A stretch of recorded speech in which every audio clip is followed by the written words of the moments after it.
Hi, and welcome everyone. My name is Dora Sullivan, and this is August 26th and 2024.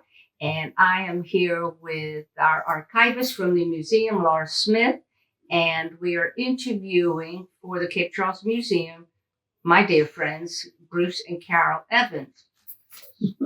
And we have lots of questions and lots of things we need to know. But the first question, because everyone, it's different. What in the world possessed you? Because it was 1996 when I came. So how much earlier that you came? What did you see? What drove you here? You can start. Well, we had never stayed at a bed and breakfast, and we needed to get away. And we read the paper over in Norfolk, and we decided to come and check it out. We stayed with Chris Bannon, and that was a wonderful experience because he's kind of crazy. And we went out the first morning early before breakfast, and we were looking at houses and so on and so forth. And we came home about 5 minutes late. Breakfast had started. Like we were at 9:35. Breakfast is 9:30. And he's saying, how dare you be late? He said, I've been slaving over a hot stove, and here you are disrespectful enough to come home. I said, oh, Chris, come on, And he said, what were you doing? I said, we were looking at houses just to see what the area looked like. He said, I knew that's what you were doing. In fact, you have an appointment with a realtor at 10 o'clock. Her name is Brenda Fraser. Where your money is yours, but your business is everyone's. Cape Charles, bravo. And this was 1991, just really? to put a time frame on it. And we lived right across the bay in Chesapeake, had driven 13 many times going to my home in Philadelphia. So this was it was like an enchantment to town, even though it was so derelict. It was like this secret place that we'd never ventured off. So Chris kind of set the stage for us with that. And lo and behold, by 1993, we had purchased the first house we looked at when Chris had gotten Brenda involved and shown us that property. And it was, we would be the third owner since 1912, which was the date of the house that was built. We fell in love with the property because it was just so reminiscent of one that we had left in Hagerstown, Maryland, which was the mayor's house. So it was grand, it was big, and it was not cut up and modernized. You still had the integrity and character of this wonderful property. Where was this property you're talking about? It's 645 Tazewell Avenue. And Chris said, you want to be on Tazewell, which I thought was so funny because to us, there were all kinds of streets. And so anyway, so we set about purchasing it in 93. And by 94, we opened. And we opened with only 2 guest rooms. A B&B? Yes. We opened our B&B that people said, you're going to do what? I used to write for a national cooking magazine, so I knew I could put food on the table. Which one was that? It was Women's Circle. And Bruce was store manager, so he knew the accounting end of things and how to set up a whole business plan. What was the name of the B&B? The name was very hard to come up with something that was catchy. And we came up with Cape Charles House Bed and Breakfast. So it would be somebody would remember where they were. So it worked very well. How old were you when we? Oh, don't do Well, that. no, I was 53, and when we came, I worked for Sears for 30 years. Probably transferred 18 times. They were very nice about it. They move you lock, stock, and barrel, and all that kind of thing. Mm-hmm. But they were going bankrupt, and so they had to let most people go. So we thought, well, 53, what are we going to do, to survive? And Carol said, well, we could open a bed and breakfast. I said, with your cooking skills. This lady is unbelievable when it comes to cooking. Ask anybody in town that's been here a while. But so we opened it, and it was, and we finally got up to 5 rooms, which our special use permit was for. We had to put 2 parking places in the alley because we had a 40-foot lot and there was only 4 cars available, the town surmised. And so we started, and we opened with the 5, not opened, we had 5 rooms eventually. And so we were sleeping in an unfinished attic. So we went up there and finished that and put 2 bedrooms, 2 baths, an office for Carol. I had an office in the 2nd bedroom. And then I'm trying to think we added the 2 bedrooms, 2 baths. So that became our quarters. We did not rent that out. And it was delightful. Because you had to live in, it You had to be your residence. 24/7. Well, go ahead. So one of the neat things, this is an opportunity. People are coming to town. They are in wonderment. Where are they? What? So it was an opportunity to share this town's history. So what we did was we named all of our guest rooms after important people in Cape Charles history. And in each guest room was a notebook with all kinds of information regarding the town and the history of why their room was named what it was. And we had the B.F. Kellogg room, who was the first person to build a house in Cape Charles. Mary Ann McDevitt's house. I remember. Oh, yeah. Well, that was the ultimate Kellogg house. So then there was William Scott room, and then there was the Alexander Cassatt room. And Mary Scott. And that Mary Cassatt was, the French. Julia Wilkins room. And then to honor the owner, the original owners, we named the major, the largest guest room after Julia Wilkins. And the family came to know this, and they would knock on our door when they were in town and say, can we just go and look at the room again? And so it was just so precious to us to think that it meant that much to them.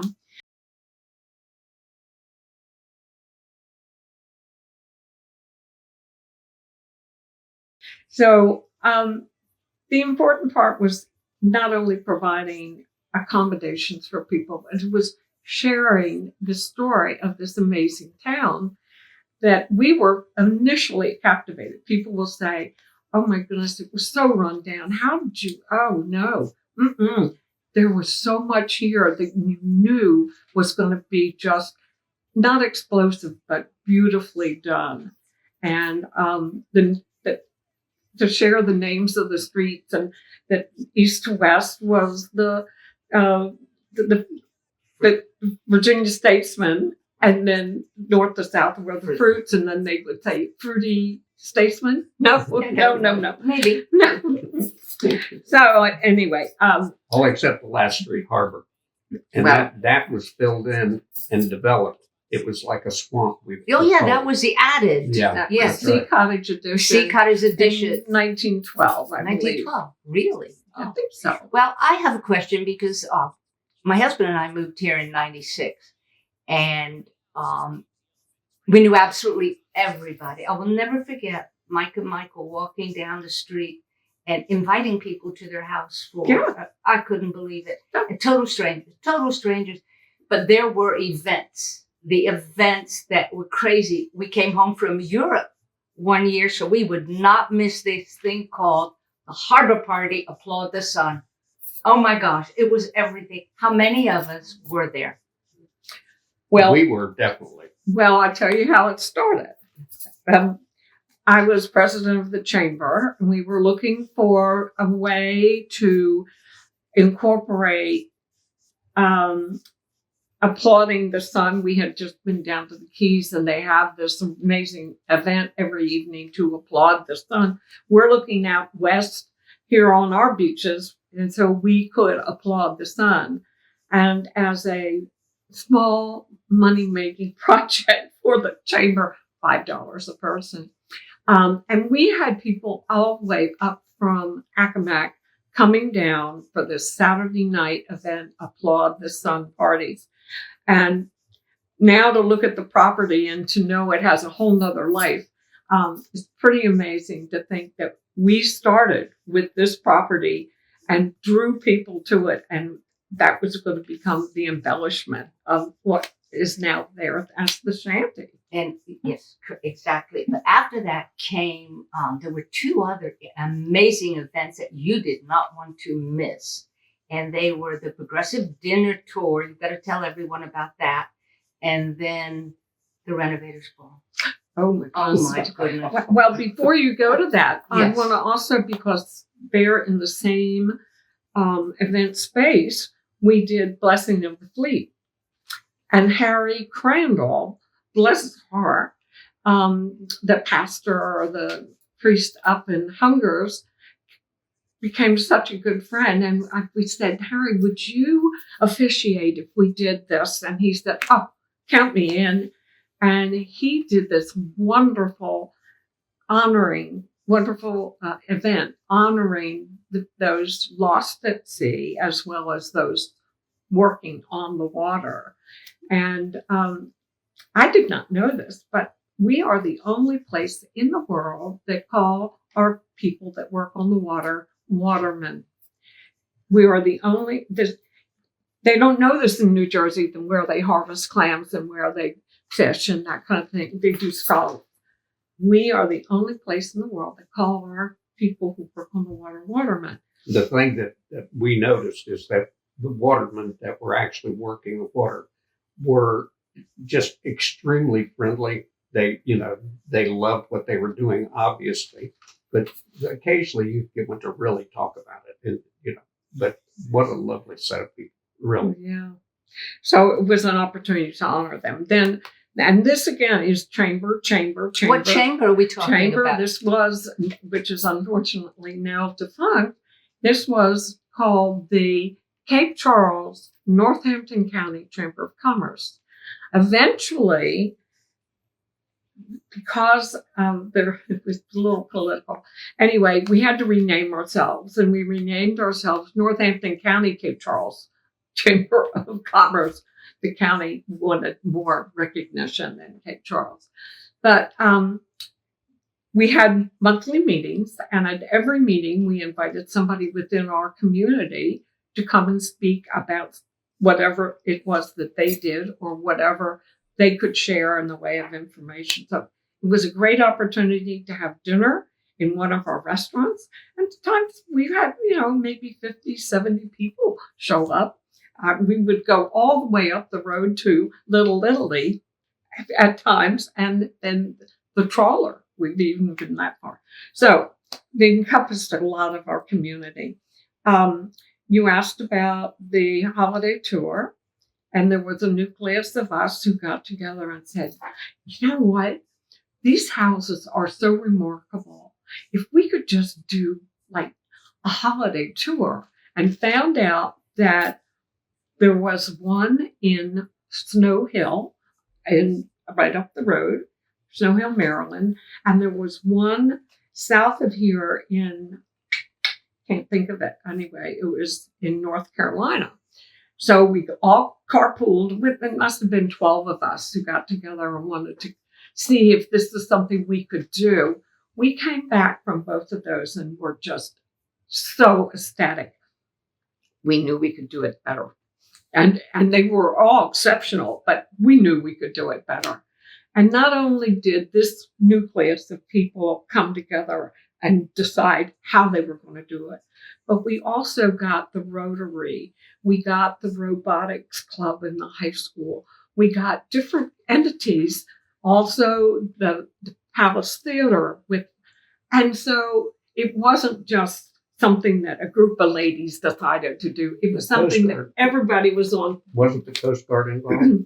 Coast Guard. We had coasties standing at each porch to assure people safe up and down the steps. Thank you. That was so important too. Well, we don't forget much at our age.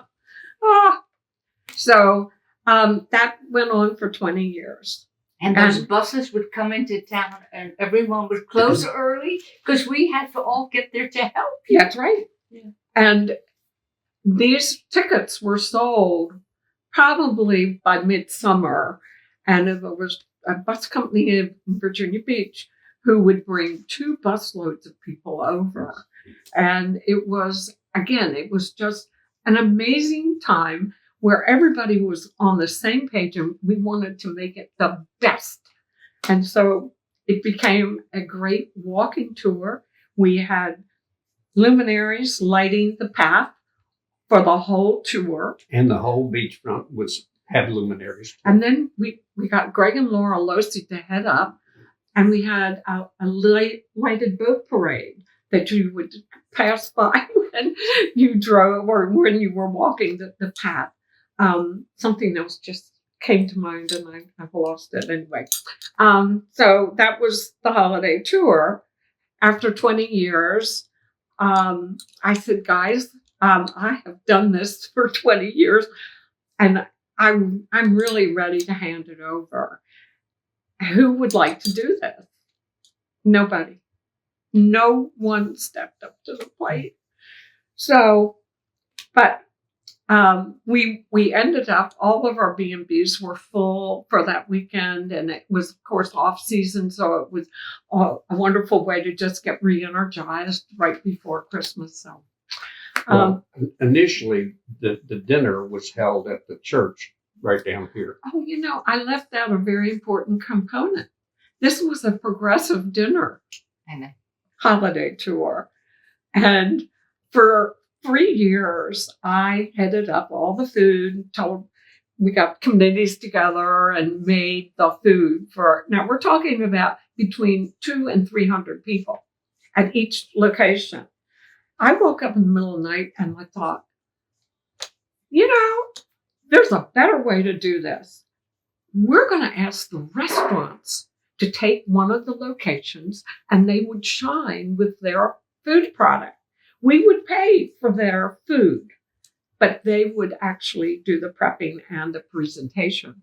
And they got recognition by putting an easel up with the name of the restaurant and the hours and things of that sort. So it was both hands were washing each other. Yes. Then we got local artists. We had each location a local artist. And then we got musicians. So there were a musician to each house. So we're talking about restaurants. We're talking about artistic talent and musical talent. It was a win-win for our community all the way around. How many, if you can remember, bed and breakfasts were there when y'all 6 started? Well, no, when we started? No. There was Chris and us, and then Joyce and Al. Mm-hmm. Yeah. Down on Mason Avenue. Bay Avenue. Bay Avenue. Yeah. There were 3. And then Phyllis came on board, and then Tammy and Jim and Donna and Greg, and then most recently, Alyssa House was the last to be, I believe so. She's going to be humble, but I'm going to tell you everything they did. We went to events because they organized them, and she hasn't even touched on the renovators ball and people that were not renovating, which was everyone. Everyone was renovating. Do you remember when Steve Harefield had the toilet seat around his neck and he won King, and I had those buzzards on my shoulder because I lived at the landfill? I was devastated I didn't win, and I had buzzards. I was absolutely perfect. Every year we did a renovators ball, more money. Was that for Central Park? Yes. Central Park. Do you remember the guy that came dressed in a real loud suit and he was handing out real estate cards, and he would pull them out, and he was from the law firm Dewey, Cheatham and Howe? He was good. Well, the whole thing was, the premise was, since we were all renovating, we all had to wear renovating clothing or something that was indicative. Porta potties out in the park. Oh my goodness.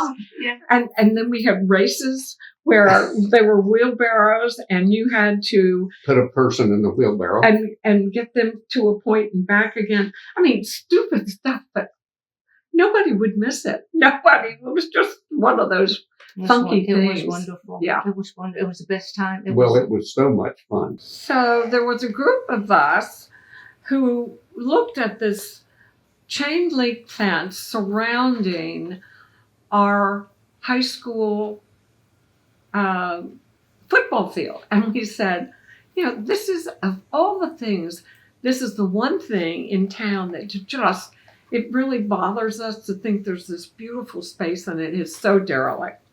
So we talked to the town, a group of us, and we became the Citizens for Central Park as a group. And I'm going to say there were like 20, 25 of us. And we met first at Trina and Larry's house. And then Mark Usry became our leader. And today, who is our leader? Mark Usry. It is so nice to see the continuum of that talent. So, of course, we needed to raise money because here we have gone to the town and asked them if we could do something there. So we started these fundraising events, and that was the story of Renovators Ball. So, Didn't you ask the town if you could come up with money, they would match you? Remember that? Maybe you remember that I better. remember it, and I'm thinking, back then thinking, God bless them, that's never going to happen. I mean, you were going to come up with all this money, and we were doing raffles. I'm going, no way. And you did. And we did that, and we also, do you remember when we went down, we bought all these trees, and they were saplings. I mean, they were this big. We planted all these trees around the property. I'm like, why are we doing this? This is a big dirt pile. Today, those trees are shadowing families and pets and children when they go and attend our concerts in the park. We now have benches to sit at for picnics. We have a splash pad at the fountain for children. The gazebo, Leon Parham, brilliant architect, design, took this whole thing and made it really something that was what we wanted. And it was Leon who put that whole thing together, truly. The design, yes. Another point about the trees, if you remember, to raise money again, we started selling trees to people that wanted to plaque on them to make them in memory of, And we all bought trees, didn't we? Yeah, well, we bought them for everybody in the family. Yeah, I know you for did. For her parents, my parents. And there's a plaque there. It tells you Yes. every tree where it is. And it's very warming when you go to the park. It's something. It's welcoming. Yes, welcoming. One interesting thing about our Central Park that I'll just mention, we are the only Central Park in the state of Virginia that is central to the town. It's right in the center. But that was the design of the town. Well, it was. Was it Alexander Cassatt that designed the town? Or was it? Yeah, I believe it was. Yeah, it was Cassatt. And he drew that Central Park. And it was called Central Park. It was That's called right. Central Copied Park. from New York. Yeah, Yeah. that's right. Really amazing. I mean, there were so many I tell things you, that and went I've on. said this before, everybody's looking for something. You don't know what you're looking for, and you get here, there it is. I'll never leave. This is having seen over 25 years. We retired after 25 years. And when I think of the people that we have welcomed that have settled here, and they said the same thing. Mhm. I don't know what it is, but it is just feels right. And we would tell them, well, there was a meteor that went and formed the mouth of the Chesapeake Bay, and we have a lower center of gravity here, so that's what you're feeling. And they go, oh, okay, yeah, all right. So we called it kind of the woo-woo factor, and it Maybe. really is that kind of a place. I tell you what, there should be a left-handed person day here in Cape Charles because there's a ton of us. And PhDs, do you remember at one time we counted them? There were more PhDs that you can imagine in such a small town. Per yes, capita. Yes. Yeah. We do have an amazing pool of retirees who want to share their gifts and talents in their volunteerism. So that's how we did this. That's how we did everything, was through volunteers.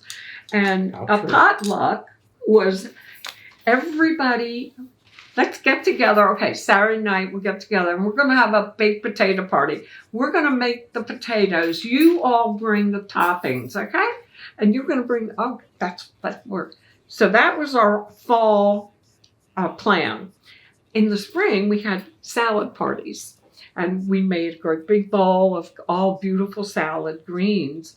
And you brought something and you brought something to top all this wonderful salad. And we did anything we could do just to get together because we loved each other's company. It was just like, we're all here on an adventure. How many of us, Carol, Bruce, how many of us? 20, 30 max? How many of us, that core group? Oh, yeah, I would say no more than 30. Golly. No. But then, My best friends. then we would welcome new people once a year. Once a year, maybe there were 3 new people. And it was like we were really excited to bring them into the fold. So How did you were chairman of the Tourism Commission, how did you more involve the state in what was here? How did that come about? that's a very good point. The Eastern Shore is a district among all the state is divided into districts. We were really an unknown district to the Tourism Commission. And we had a tourism commission on the shore, but it was very inactive. And the biggest thing they did was go to the Harrisburg Travel Show once a year to carry the brochures. We had no other means to share our story. So Bruce and I went to the Harrisburg Travel Show all excited about this event. And we got there and we had all these boxes of the brochures and everything. It was a travel show of like all these dead animals hanging that had been stuffed. Hunting as a sport is what it was It about. was anything but what Eastern Shore was in our way of thinking. So we came back and I said to them, I said, this is not quite what we are looking for in the way of exposure for travel. So we got really serious with the Virginia Tourism Corporation, which is the marketing arm for our state, for travel throughout our state. They started to listen to the little, it's like the mouse that roared, the little Eastern Shore. Dave Burden came up with this marvelous idea in connection with our new vineyard, Chatham Vineyard. And he had this great idea to go up to the Chatham Vineyard by water in a kayak and have a wine tasting and then paddle back down. He named it Paddle Your Glass Off. This caught everybody's attention. The Virginia Tourism Corporation came over. This was the big explosive thing for the Eastern Shore. And nobody in the United States was doing a travel tour to a winery by kayak. David was brilliant. He really, really came Very up with a successful. great marketing tool. Most of our guests booked when it. was that? When was that? It could have been like 2005.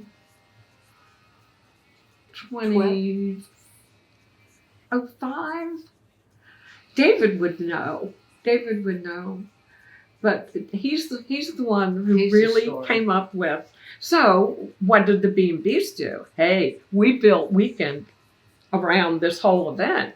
And then Chatham Vineyard started this Dead on the Vine for their November event. And the B&Bs came up with, and we shared this with the Inn at Onancock. It was called, Chatham was called Merriwar Terroir. And we came up with the, terrible thing. I can't say it. I think you're doing better than I would do. It was the oyster weekends for the whole month, and we would do oyster tastings at the B&B and get our wine shop here in town, Gull Hummock. John would come in and he would pair wonderful wines with our oysters, and we had oyster stew, we had smoked oysters, we had raw oysters, and stand around in the dining room, all of our couples, and share this experience. And so we thought people were coming because they loved oysters. People were coming because they never had oysters. They wanted to know, what does an oyster taste like? And most of them were very, very pleased. And some would look out and say, oh, I can't believe you're going to eat that thing. But we really sold them on this whole oyster weekend. So that was one component. And then we paired with Cherry Stone, and they would give them a tour of Cherry Stone. So it was a whole weekend of a scheduled plan. We went up to Onancock so that they got to know a little bit more of the shore. Johnny Moe at the, what's the name of the restaurant up there? I'm so sorry, I can't think of that. Anyway, he's the singing chef. So he would sing during the lunch that we had put out for our guests up there at his Mallards. There you go. Just had to think of it a little longer. And then we would go over to Sheridan, and there was an old country store long before it ended up in our harbor. And Amy Brandt would do a dinner over there. So now we're talking about all these events all in one weekend. And then Ayer, bless his heart, got somebody who had a dead rise, and we would go out on the Chesapeake Bay for a sunset sail or a sunset boat ride before we had dinner over in Sheridan. So you could see the components. These were, again, pulling in all the gifts and talents of the people who live on the shore, make a living on the shore, and exposing our guests to this magical place. Nothing like you would ever imagine in your travels up to the Poconos or the Shenandoah Valley, pardon me, Pennsylvania girl. So that's truly what our mission became, was marketing this incredible place and keeping it pure and not seeing that we had parks and all kinds of things for children to do. No. Come and enjoy what's here. Let us tell you about the uniqueness of this place. This is the last 70 miles on the whole East Coast that's not developed. People don't understand. And you tell them that and they like, oh, they become almost custodial just in the thought of how unique this is. And to get them over to the Barrier Islands with Rick Kellum, who was the only one at that time who was doing this, that was another great bonus we could hook them up with. And there were things in the notebook that gave them ideas of things that they could do. And they'd come down and they'd say, I'd like to know more about this. And we would line them up and put them with those people that could provide that information. Tell them about the bus tour that we went to Richmond to visit the Tourism Commission. Do you remember that? We went, the bus was loaded, excuse me, and we went up, and it was a lovely setup room, with drinks meaning, not liquor. Coffee. Yeah, tea. Coffee. And pastries. And they've got the lights were right, and they lowered the lights, and then these cameras came out of the ceiling, and there was a great big map of Virginia there for the whole state, showing the districts. Okay. Yeah. Right. And here we are, busload of Eastern Shore people. And so I raised my hand, and they said, "Yes, sir. What can we do with you?" And I said, "I'm a little confused. Would you show me where the Eastern Shore of Virginia is on that map?" And I, and they immediately stopped the film. The start of the meeting and apologized profusely, but it never has been left off since. So that was very That interesting. was The Tourism That's a Commission also came here and asked you, and you asked me to scout out several positions where throughout both counties that they wanted to do some to film. filming. Mhm.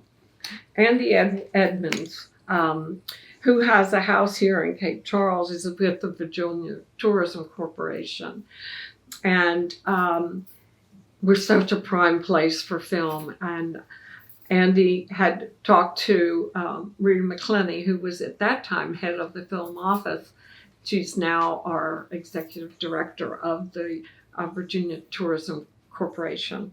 So they were scouting for 2 films, but one was, I think it was Message in a Bottle, and they wanted to use Tangier as the place. And as it turned out, there was, and I'm going to be very candid here, they love Tangier. However, they will not allow any alcohol on the island. So they lost that opportunity for filming. Then there was another one, and they contacted us at the B&B and wanted to use the B&B not for the film, but for housing for the actors. And we were all set for that. And as it turned out, the Chesapeake Bay water was too cold for the filming of that. They had to go more into Newport News, where the temperatures were not as cool for the water, because a lot of filming was being done in the water. But it was an exciting time to think that somebody saw the value in what we had here. Well, I just wanted to add, I'm very, very blessed to be here with you today. You are Cape Charles.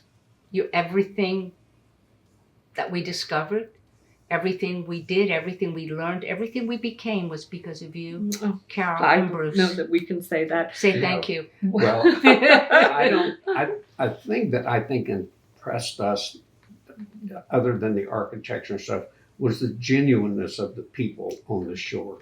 I mean, they don't know a stranger. You've heard they call people come heres and all that kind of thing. And I would always tease back and say, I'm not a come here, I want to be here. So, and eventually there was all kinds of... I was the foreigner. Well, then when we had some neighbors that stayed with us and bought a house 2 doors down, and they lived here a long time, and they decided, well, we're really getting up there in age, we should move back to Virginia Beach. So they did. And they looked and looked and looked for a place. It was Dan and Joanne Doherty. Yeah. And they went back, and they had finally decided on a condominium.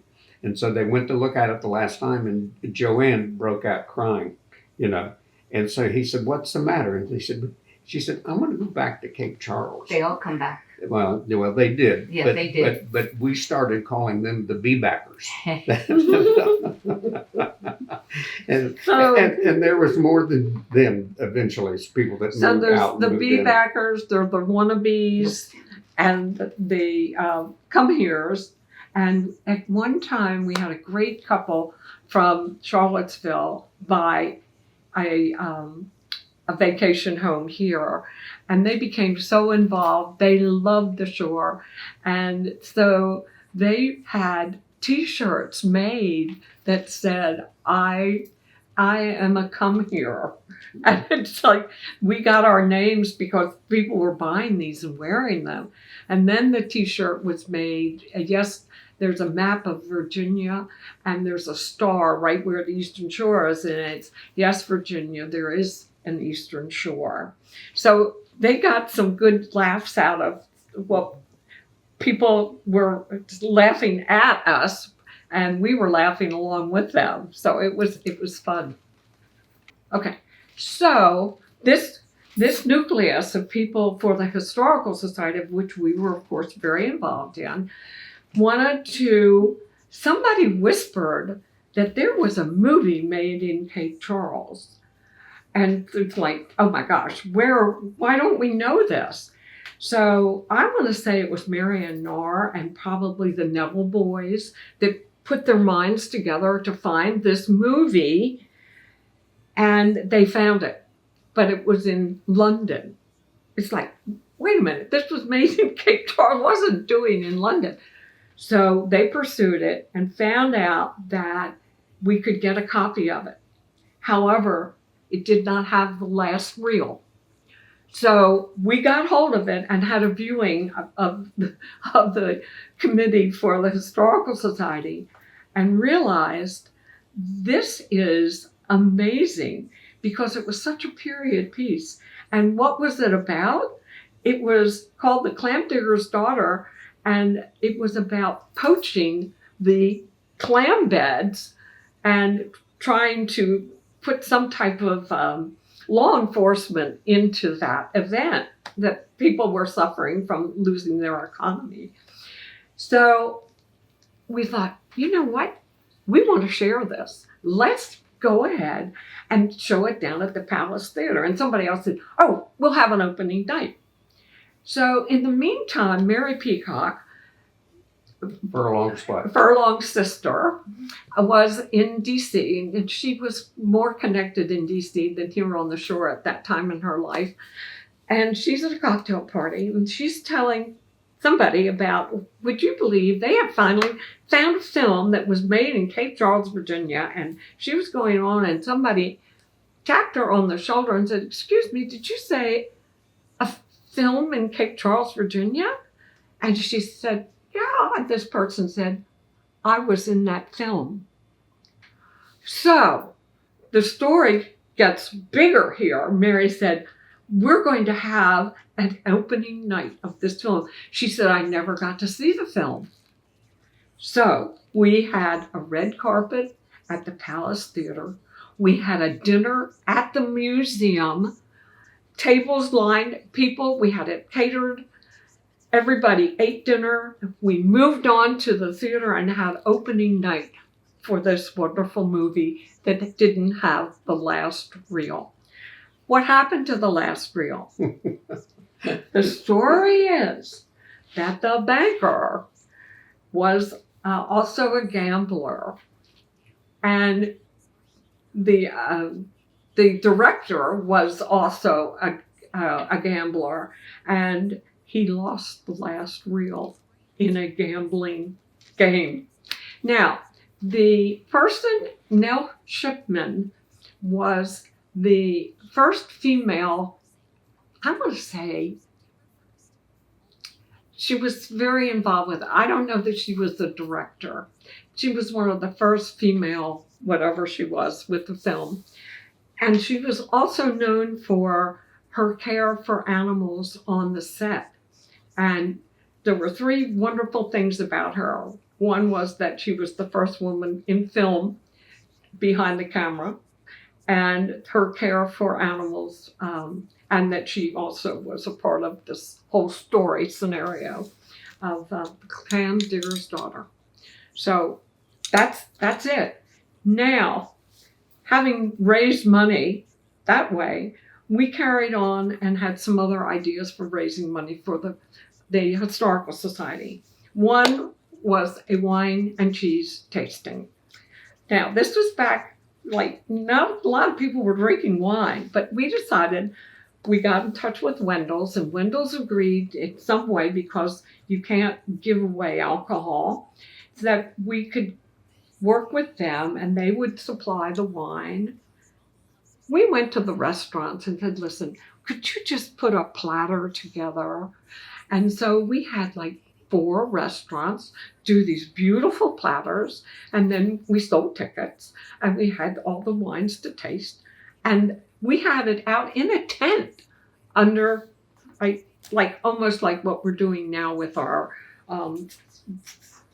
seafood oyster roast. Yeah. So I came up with this other idea that unfortunately I never got to pursue. And we were talking about antique clothing and this kind of thing. I had 2 wedding dresses in my possession. And I thought, because of my job before was fashion show production, and I taught it in the colleges in Richmond, let's think about, because of these clothes, other people have things. let's do a fashion show of wedding dresses that you have hanging in your closet and haven't seen for years, and how fun it would be. So I envisioned this whole thing at the Palace Theater, the wedding dresses, and maybe a ladies' afternoon luncheon with this, and I just build it. Never got to do it. But there you go. Wasn't there when the first reel ran, wasn't there, it started as far as advertising that they were going to have a contest for someone to write the last reel. That was an idea we had because this was a great opportunity for film school, and Liberty was having a film school that we knew of. DCU I don't think had started their film school, but we proposed an idea for one of your master's programs, perhaps. Have your students come up with the last reel of this film. It was never done, but No. you were so right Yeah. that we did talk about that. Yeah. These are unfulfilled dreams. They can still happen. It can still They happen. can still happen. Yeah. Hopefully this film will motivate someone Yeah. when they watch it. Well, And, it's so funny because when you get together with people and you start talking, this is when the seeds start to get planted and then germinate. And that's what's happened here in town. When you think that this town was the terminus for the railroad, and it was founded as a railroad town, and we had how many? I want to say 6 or 8 hotels, people passing through, getting to know the area. What are we doing today? We have our hotels, we have our B&Bs. People are coming to get to know this amazing little gem that sits here on the Chesapeake Bay. So it's coming full circle. Another story we were told is that during the war with the military establishments over in Tidewater, that if people in the military were going to get leave for the weekend, they would put their car on a ferry, bring it over, and go back as a foot passenger. So when they got off, they didn't have to fight waiting to get their car on the ferry. On the weekend. They were on just as a passenger. They'd come over, pick up their car that they had parked in Cape Charles, and they were off. That was, I think Charlie Carlson told me that. Yeah, that sounds like Charlie Carlson. Yeah, he and Margaret ran, what was it called? Charmars. Charmars Antiques. And that is where the we had country store. we had a country store, and we had a little tourist rack that had like 3 maybe brochures in it, so that people stopped in. And I'll never forget, Charlie and Margaret were so enamored. We were so blessed to have them in our lives. When we opened, they hand carried this, I don't know what you call it. It was a brochure rack that was made out of an old, beautiful piece of furniture, and gave it to us so that we could have it in our house with all the brochures. It was such an endorsement. Do you remember? Yes, we were so supported in the town. It was wonderful. Really. Wow. Yeah. And another wonderful thing that we've not even talked about, Bruce has served our town in great capacity as councilman and planning commission. So talk about that. Well, I don't know, Winnie Bell had an art gallery here. Yeah. And John passed away. They lived as you're going out Stone Road, that big row of crepe myrtles that go back, that's where they lived. Well, John passed away, and Winnie so she said, I can't do the planning commission anymore. So the town said, would you consider being on the planning commission? And I said, no, I don't think so. And they said, why? And I said, well, I don't know anything about that. And they said, well, we send you to a course at Virginia Tech. And I said, oh, okay. So I went. It was 2 or 3 days. I came home and I told, I don't know who the town manager at the time it was. I think Dick Barton. I'm not sure. But anyway, I told him I can't do this, And they said, why? We sent you to school. And I said, well, I didn't know how much I didn't know, is what I told them. And they said, look, you'll learn, just, sorry. So I did that, and there was in the town charter, it says there has to be a council member on the planning commission. And Dave Flora was the man's name, was on council, and he was a representative on the planning commission. Well, I don't remember. I think it was maybe 12 or 15 years. I don't remember. No, it had to be 12. And I told him I didn't want to do that, but I would like to run for council. So I ran for council and was elected and went on council. That's right. I was on planning for 15 and council for 12. Right. And it turned out to be a dream. But the odd thing that happened is about 2 years after I left the planning commission, Dave Flora, bless his heart, passed away. So they put me back on the planning commission as the council's representative. So, and I totally enjoyed it. It was great. It really was. All a part of the town's growth. That's right.